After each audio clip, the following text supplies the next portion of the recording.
Women veterans are often cheated out of benefits that they have earned through their service.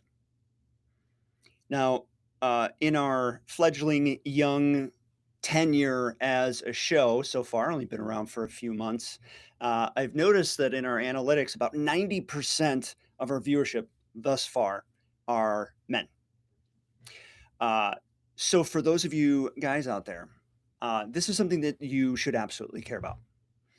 Uh, one, because these are your sisters in arms who fought and served alongside you, that deserve benefits that are owed to them, that were promised to them, so they can, any sort of illness or injury that befell them by virtue of their service, and they're your like I said, your sisters in arms.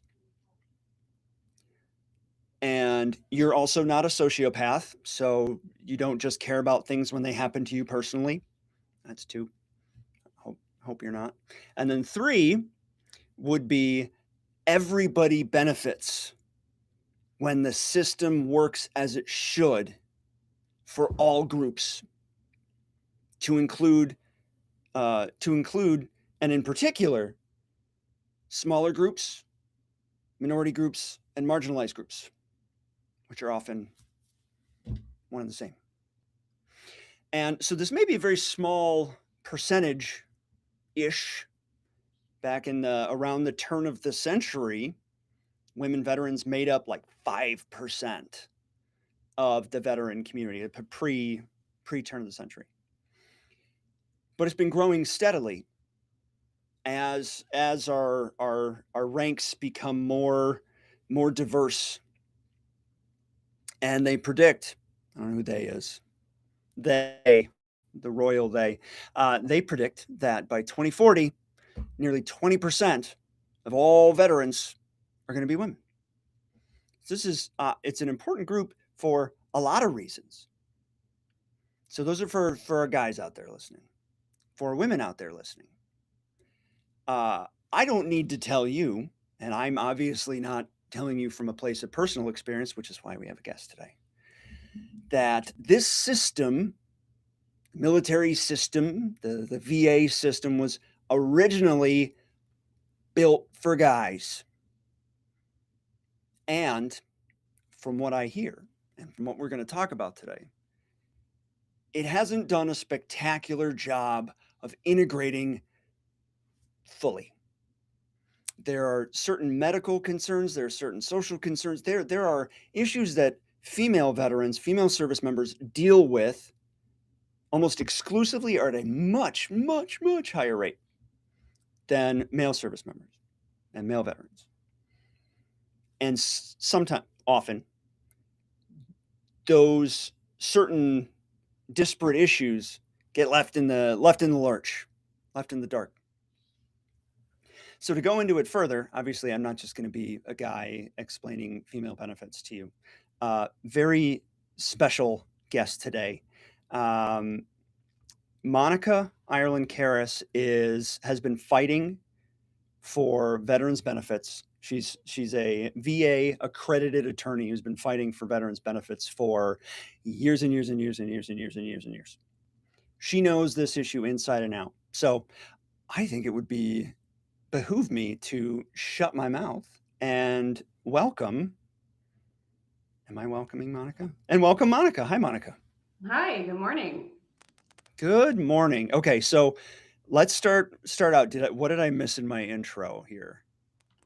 Nothing. I think you did a pretty good job. Nothing quite. Okay, cool. Tell me about tell everyone here about your background here. How does Monica, how did you become VA benefits person? So it's interesting because it kind of ties into what we're talking about today with our female veterans. My father was a Vietnam veteran, and he also lived at Camp Lejeune with my mother and my sister. And we Camp know, Lejeune, like drinking water Camp Lejeune. yes. Gotcha. So we know from everything that's now become sort of public knowledge of what was happening at Camp Lejeune, what was happening with the drinking water. But those of us who were really paying attention to it, and myself being one of them, um, we've been watching this for probably 20, 25 years before the VA decided to actually take a stab at it and handle it. Mm-hmm. So So it wasn't news to you when all the Oh, drinking water stuff no, came to light. no, not at all. As a matter of fact, when I was in law school, one of my final papers was on all of the chemicals that were in the water at Camp Lejeune and where they came from and how they got there. How about that? So, Okay, so this has been your practice area since the word go. yes, yes. And as a matter of fact, I only went to law school because I got GI Bill benefits that I hadn't had in undergrad. How So about that? I Okay. went to law school specifically on a GI Bill. I mean, it didn't make a dent in it, but that's why I went back. Little thing, little thing. um, and so I went to a school where veterans benefits, they had a clinic. Mm. We did work with veterans. So it's been top of mind for me for a really long time. So was that Montgomery GI Bill or Uh, post 9/11? it was the Montgomery GI Bill.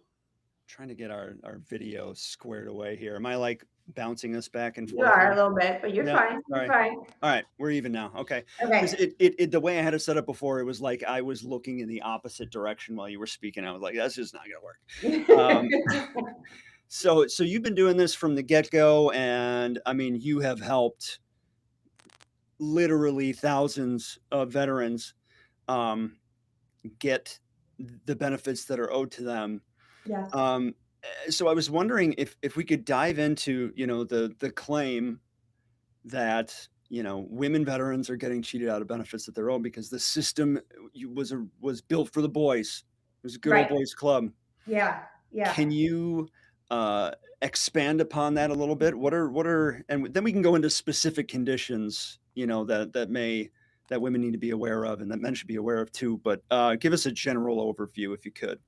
I mean, obviously, all of the female parts that men don't have, right? So we have a rating system that kind of slid in some ratings for women that were not very well thought out. Mm, Frankly, upon reading them again this morning, I was like, God, this is almost prejudicial the way that it's written. So there, there's these very few kind of boxes that women fall into, whether it's for reproductive or cancer type situations. mhm, And it's really just not well written. I had a case out of Atlanta that I fought for years and years for a woman who had um, endometriosis and some other issues. And I mean, it took us 5 years. I think I went down there 2 or 3 times wow. to keep at it. So it's not an easy fight when it comes up. And we can definitely dive into Sure. why that is. But so the standing rule, right, when you're dealing with VA claims is you have to have a condition now, you had to have an injury or illness in service, and there must be a link between the two. Those are the three things we're always trying to prove in our practice area. And the VA has kind of carved out a piece of that for women that is not in their favor. Got it. So am I understanding correctly that, uh, for example, you and I both have a left arm. Hmm. Male and female, typically you're going to have a left arm. If you have a left arm injury between male and female, this might be a bad example, but the way that left arm injury is written is not in a language that is inclusive or recognizing females. And then the specific things that are things that men don't have are just kind of written as like an afterthought, like not really thoughtfully produced. Is that accurate? It is, and they put kind of like a asterisk at the top that are like, yes, but if this is a menopause issue, if this is a pregnancy issue, if this is a childbirth issue, it's not service connected. Well, we know that exposure causes issues with all of those things, Did but you the say VA, mm, go ahead. pregnancy not service connected? Even if you get pregnant during the service, or well, pregnant afterward, like that's So, that's yeah. crazy. So there's a note at the top of the rating schedule, and I'll read it to you. It says natural menopause, primary, can't say that word. So I'll skip it. Pregnancy and childbirth are not disabilities for ratings purposes. Chronic residuals of medical or surgical complications of pregnancy may be disabilities for rating purposes. So if you had, what they're saying here is if you had a miscarriage during service that you later found out was due to an exposure issue Mm, is not rateable. I mean, I've won those. I think they're winnable. I think the people working within the system realize that that's not realistic, but that is the way that the statute is written. that's wild. That is wild. I cannot like I cannot wrap my brain around that. So my dad is a Vietnam veteran, and was post Korean War was spraying Agent Orange out of a backpack, basically a little Hmm. paper mask, and they had actually had a baby when they were stationed in Germany afterwards that didn't make it. Like clear Agent Orange, like no doubter. And so what you're telling me is that unless somebody went to somebody like you and got a lawyer to fight for them, like that's not inherently rateable. Yeah, and Agent Orange is an incredibly interesting thing because they haven't revisited the effects on the child, specifically the child, Hmm. um, who was being born by the woman who was not in service. The man was in Sure. Yeah, service. yeah. And they're saying, they've said all along that spina bifida is the only thing that can Mm. be related to that. And they haven't changed that in years. Nobody's taken a second look at that in years. So it's very That's dismissed. wild. That Yeah. is wild. I see. I didn't know that. And so, like, women veterans watching this are going, duh. Yeah, we're trying to tell you guys. And guys watching, if your blood isn't boiling over this, just wait. We've got more. It should be boiling over this because that's wild.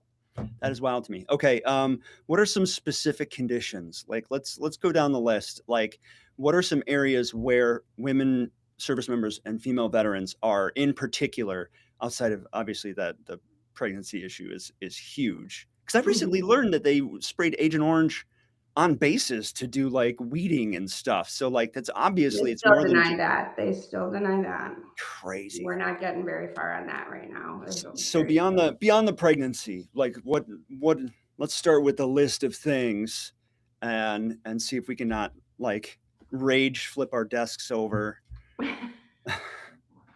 Well, let's talk about, like the very basics, right? Like Mhm, cancer. Let's talk about cancer. mhm. We know that we don't know a lot. We know that we do things, that the government does things that we don't find out until years and years later that they were somehow bad. Agent Orange being a great example, burn pits being a great example as well. Asbestos. Asbestos, yes.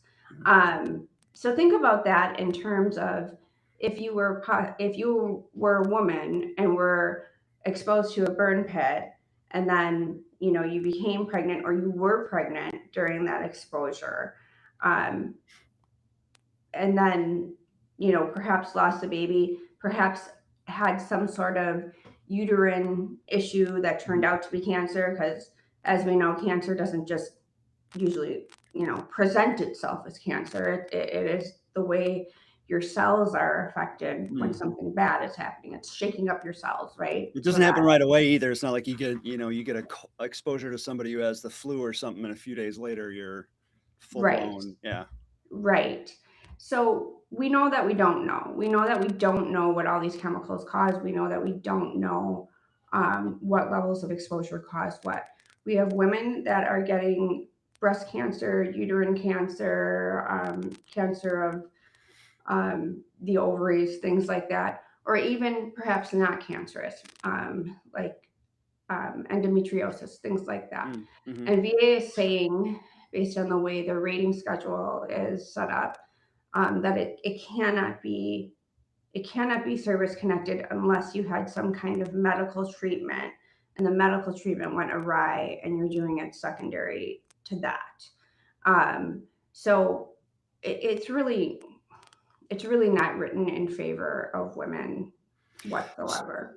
Okay, so I'm having a hard time wrapping my brain around that. So, like my dad, for example, Agent Orange exposure. Let's say I believe either prostate or testicular cancer is very commonly like a presumptive association with Agent Orange exposure. Uh, so you're telling me that females don't have the same sort of presumptive connections at all? Like if someone's serving and drinking water at Camp Lejeune and ends up with ovarian cancer or something or something that is linked, you're telling me that is not going to be automatically that's not going to be considered unless somebody gets a lawyer So Camp involved? Lejeune is sort of its own beast, right? Kind of separate. Now, Okay. I can tell you that I can overcome this all day. I can overcome that note in the ratings that are like, oh, by the way, we're not going to cover this. You're saying I you as a lawyer who's going to Yes, fight for people, yes. this And is I something you mean, do all the lay time. people can too. You know, you certainly can fight for it, but it just kind of is mind blowing to me that this note is even on there. Like, I don't, Right. you know, if you were in service and you were on active duty and you got in a car accident, or maybe you were in the wrestling club or whatever the case may be, Mm-hmm. and you threw out your shoulder, there's nobody waving their hands going, hey, wait, this is not going to be service connected when you're Right. done, Right. just Right. so you know. I mean, we've done a ton of those cases where it's like a basketball or football injury from when someone was active duty, or like the drunken bar fights, for crying Mm-hmm. out loud. Those Yeah. get service connected if you are active duty. So it's really just kind of boggles the mind that there's like this asterisk at the top. I think it's certainly something that can be overcome when you're doing your service connected claim, but it's crazy. So it's No, not that it's unwinnable. It's very winnable if you get some firepower behind you. But just the fact that you have to fight in the first place, and they say from the get go, look, we're not going to acknowledge that these things could in any way be connected, is infuriating. That's awful. well, and the other thing of it is, the ratings are not very high. If you think about a woman who perhaps had to have her ovaries and her cervix and or straight that her ovaries and her uterus removed and Mm, can't bear children anymore, that drops down to a 50% rating after the 100%. So the 100% you get during treatment, after treatment, when it's all done, you drop down to a 50% rating. So it's a 50% rating for the rest of your life if you've never been able to have a child. There's also a special monthly compensation attached to certain pieces of this, but it's only $138 extra a month. So mm. I mean, I don't know that you can put a price tag on it, but this No, doesn't feel yeah. like a great price tag, But you right? could put a price tag on it. It'd probably be a little higher than that. Right, right. So do you think this comes from old laws? Is this a remnant of 50 plus years ago of VA policy, or do we have an issue right now with our current not necessarily our current administration, but our modern administrations leading the VA and leading our government? Like we have an issue with that across the board. I mean, I don't know the history of the statutory language, and I Hmm. don't know when it kind of got put into play. I think it certainly would be worth a second look right now. But I think as we deal with the really big things, right, this just gets kind of scuttled to the side. Yeah. And not to say that these are not very big things, but when you look at the population, compared to the male population, um, this is not what people are marching on Capitol Hill for right now. This is not what Right. people are like, hey, we need your attention on this right now. It's just not there's just not enough firepower behind it to make anybody really care. And like anything in life, nobody cares until it happens to you. And it shouldn't be that way because we're not No. all sociopaths and all boats rise together. And I'm like I'm angry for you and your community at the injustice of all of this. And I'm glad that there are people like you that are out there fighting for people to make sure they get the benefits they deserve. Um, I want to segue from illnesses to military sexual trauma, Mhm. which is obviously, I would assume, is overwhelmingly claimed and rated for female service members, but not No, exclusively. no, that is actually not correct. No, Most okay. of our military sexual trauma is male on male. And we're seeing some really old claims. Really? Yes, and that is not what anybody in the government thought was going to happen when they kind of liberalized the rules on military Yeah, sexual trauma. interesting. Okay. But most of I don't know an exact percentage, but I would say from my practice, I would say 75 to 80% of military sexual trauma is male on male. And so that wow. So that's like not just like a number of cases, which you would assume would be higher because the male population is so much higher, but like as a percentage of cases? Yes, that I have done. Wow. Yes. I I didn't know will that. I learned say something today. that a lot of those are older cases. Mm, So, as you know, when you deal with mental health, when you deal with sexual trauma and things like that, those are things that records just don't really exist on. They're things that people may not remember the details of until later in life. mm, So, there are a lot of those that came up in the 60s and 70s that we're just seeing now. mm. You know, so that said though, I mean I personally know 3 people who have experienced horrible military sexual trauma when they served and are unable to get any sort of recompense, any sort of well, that's not the right word, any sort of rating or even recognition from the VA. Hmm. Hmm.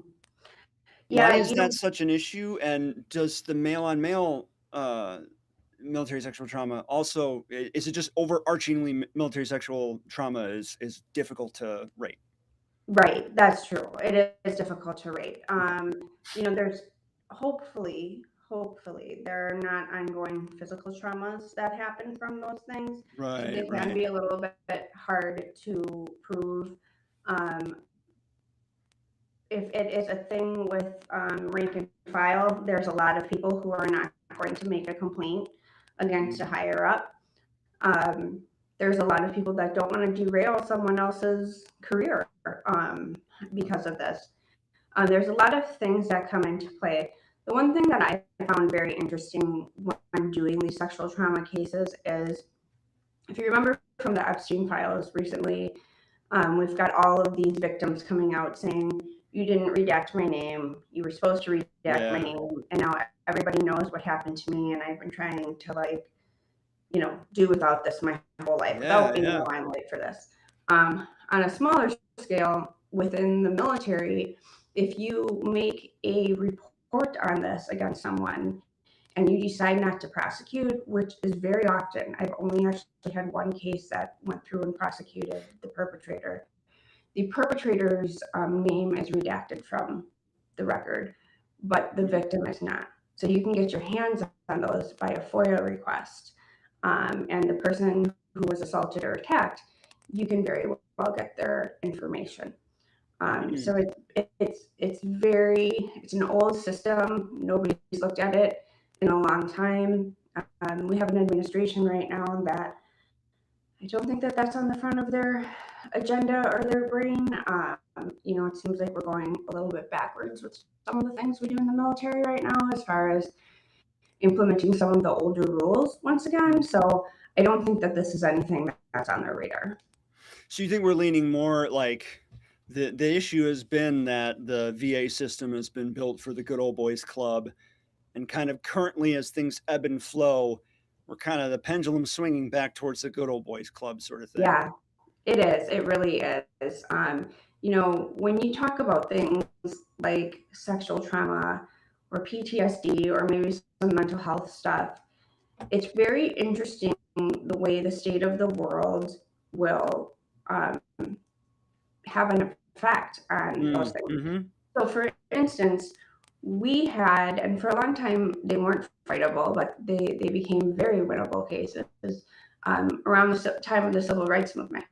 We saw a lot of prejudice against African Americans that we are now just in 2026 prosecuting and going Right. after and trying to Right. get some sort of um, something for these people because it did affect the rest of their lives and they do possibly have mental health issues or god forbid a military sexual trauma. Yeah. So we don't see these things come back around from what was actually happening in society at the time for years.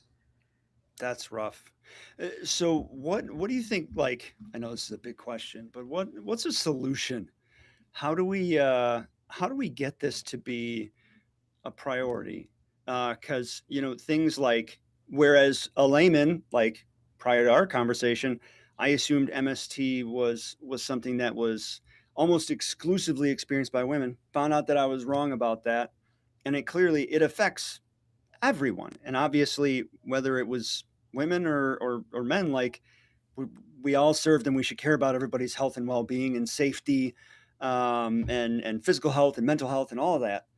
um, I totally just lost my train of thought. Just like started boarding at the station. It sounded really impressive, all the words that I was I thought putting it was together. impressive. I thought it was So, great. but backing up just a little bit. Uh, so So I the think where you were going was, what do we do? that's Right? exactly where I was going. Yeah. Thank you. I wish I knew. I wish I Yeah. knew. It's hard to peg anything down with the Mm, VA, and the medical stuff is difficult. We've seen over the past, I don't know if 10 years, 5 years now, that they're outsourcing all of our comp and pen exams. They want to outsource even more. I don't believe they're going to be outsourcing, the writing of our statutes anytime soon. But I think that, the more people don't have boots on the ground with a voice on this, the harder it's actually going to become. mm, Um, and Frank, like I said, other than the cases that I've handled where we're trying to prove these things, nobody's really ever asked these questions. Nobody really cares. Like, it's unfortunate, but until it happens to you, there's not a lot of people and that goes for men and women, right? Like that's not something that just because you're a man and you don't have these parts that you're not thinking about it. um I remember just when my kids were little or when bad things have happened to me and just being like, how does the world keep turning? Like, how does everybody not know, blah blah blah, and I think yeah. that kind of goes for this as well. And it's going to take a large movement or undertaking to get this corrected. Is it going to take a movement from a nonprofit, from an NGO, from a VSO? I mean, you see the American Legion in pictures of the guys with the hats, American Legion VFW, all sitting in a row in a hearing with the microphones on, advocating for veterans, like, all the time. Are they just advocating for the guys? Or just kind of big umbrella stuff? Are they not focused on this issue the way that they should? So it's funny you say that because I have a number of friends that do that go are on those Yeah. committees, and I just want to Yep. take this opportunity to apologize for making fun of your hats. Um, I'm a member of my local American Legion and VFW. Okay, I've got the okay, hat somewhere. I okay, so I'm apologizing to you personally as well Yeah, for making I'm fun not of your make I hats. wasn't making fun of the hats. I got one somewhere.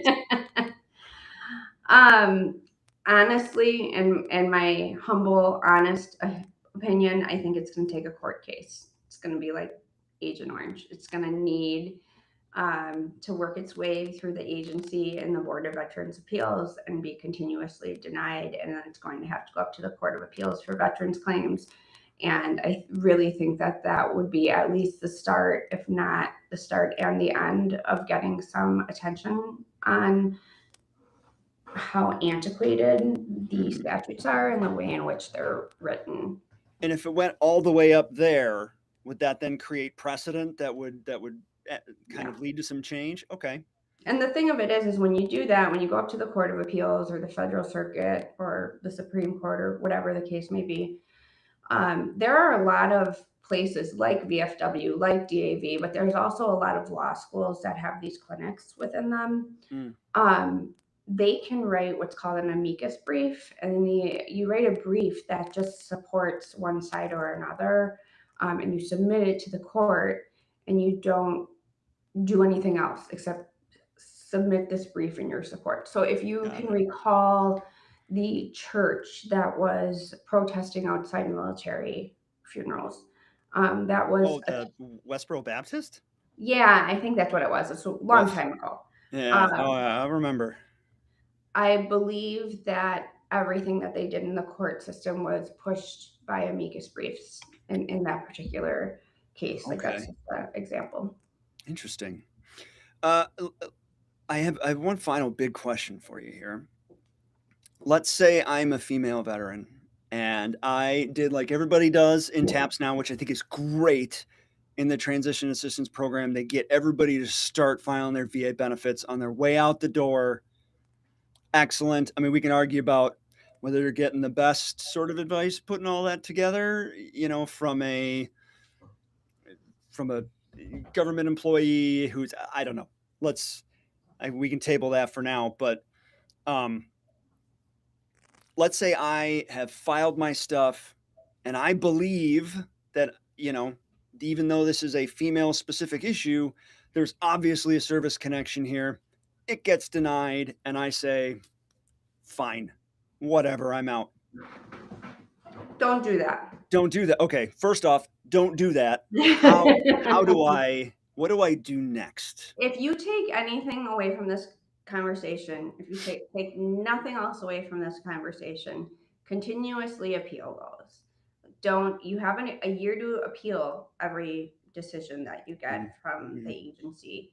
Just appeal it. If you have any new information, new material information is what they're looking for. Put in new medical records. If you read an article that supports your claim, put that in, but just keep appealing it. Because what happens, and this is the majority of our clients are saying, I started this in 2003 and now I've been fighting this whole time. And now you're telling me I'm only getting 2 years worth of back pay. That's because at some point in the line, somebody went, I don't want to deal with it anymore. I can't, I don't want to, I'm not appealing it. And then they start their claim back up. Year threshold. And so anything else would have been starting fresh. Yes. Is that? Oh, wow. Okay. Well, I also, I guess an option is people can come to somebody like you, and accredited. Accredited, very important. Someone who is accredited to help out, a legal professional. When should someone talk to somebody like you? It's never too early. It's never too late, right? So if you are just starting the process and you don't know what you're doing, we're happy to help there. If you've been fighting it for years and you're getting exhausted, we're happy to help there. We will help at any stage in the claim. Now, if you're just starting and really you just need help with your paperwork, the local VSO, the DAV, those guys are great to help you with the initial paperwork. It's just when we, especially in the things that we're talking about today, you really want someone who knows what they're talking about. And that's not to say that the VSOs don't, but we're getting into some hairy kind of legal questions. Yeah, you need a little more firepower. Yeah, you do. And maybe we need to get a medical opinion. Maybe we need to go through your comp and pens with a medical doctor. Those are the kinds of things that we can do. That a That law firm would do that a VSO can't or won't do. Yes, and I don't think it's anything that they're like wiping their hands clean of. It's an issue of volume and it's an Oh yeah, issue yeah. of legal knowledge. No hate whatsoever to the VSOs. They do No hate excellent to the work. VSOs. We Yeah, love our VSOs. absolutely. I mean, my initial claim was through Texas Vet Commission, a VSO down in San Antonio, and they did a great job. Good. But then it came to a point where my appeals were hitting a brick wall, and that's when I personally became a client of Tayback Law, which is how we all met in the first place. But yeah, I appreciate what you do, Monica. Is there anything that I missed out on that you wanted to make sure that we touched on today as it pertains to women fighting for the benefits that they earn? I do, and I just want to go back to the Camp Lejeune thing really quick. Yeah, yeah. And so for people that don't know, Camp Lejeune, bad drinking water, on base, lots of people very sick, long-term issues, and the military or the VA just recently, within the last decade or so, recognized. I believe it was within the last decade, recognized kind of a presumptive connection between these issues and that drinking water. And so I think I set the stage. Go ahead. So the thing about Camp Lejeune that's different than everything else we do is that women and children were affected because they were living there with their spouses. That's not to Like say if their husbands served. yes, that's not Got to it. say that there obviously weren't women directly affected Yeah. from their service, but because they weren't veterans, we had to fight really hard for a long time because, one of the first things I talked about those three things you need for service connection. Mhm. We have to be a veteran to get any of those. So Right. there's actually on Camp Lejeune in North Carolina, to my knowledge, there's actually just cemeteries of small children from Wow. decades and decades ago because the water contamination was just so the water contamination caused a lot of very specific Mm. female injuries. The PACT Act passed in 2022. You had 2 years to file that claim if you weren't a veteran, and then that claim period closed. So now we're at 2026. The claim period closed in 2024.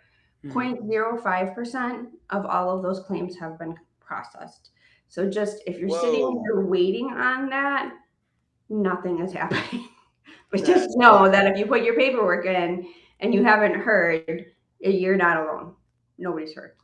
That that sucks. That's awful. So are you saying that, let's say I served, I'm stationed at Camp Lejeune, I'm living on base, I'm married, my wife and our kids also live on base, they get sick.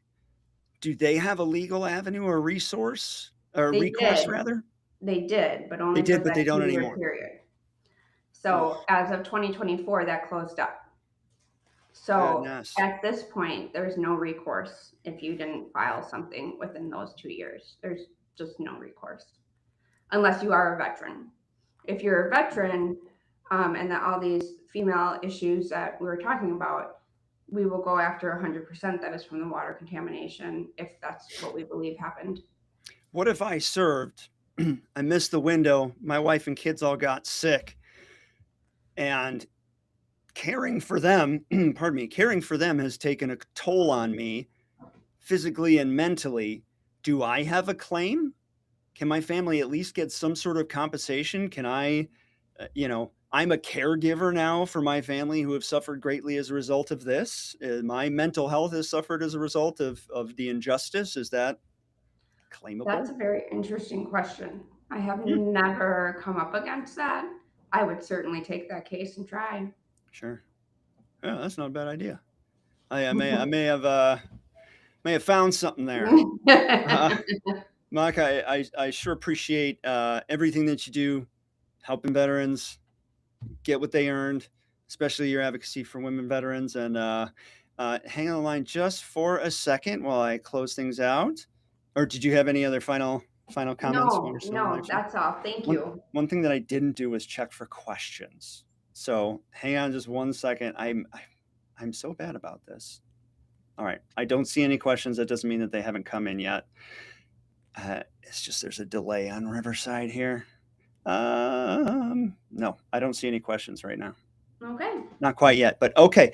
Let me hang on the line for just a second. I'm going to, there we go. And now it's back to just me. That was incredibly frustrating.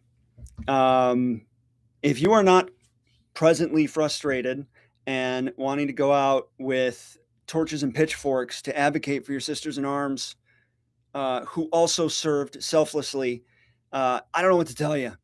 But I will get the pitchforks and the torches, and I will meet you out in the parking lot, and we are going to go raise some hell, because this something has to be done. I don't know what the solution is, but something has to be done. I would invite your comments and your thoughts on what the solutions are. Throw in the chat, throw in the comments. What's the problem? What's the solution? How do we get over the hump? I will be your advocate. I will. I'm ride or die.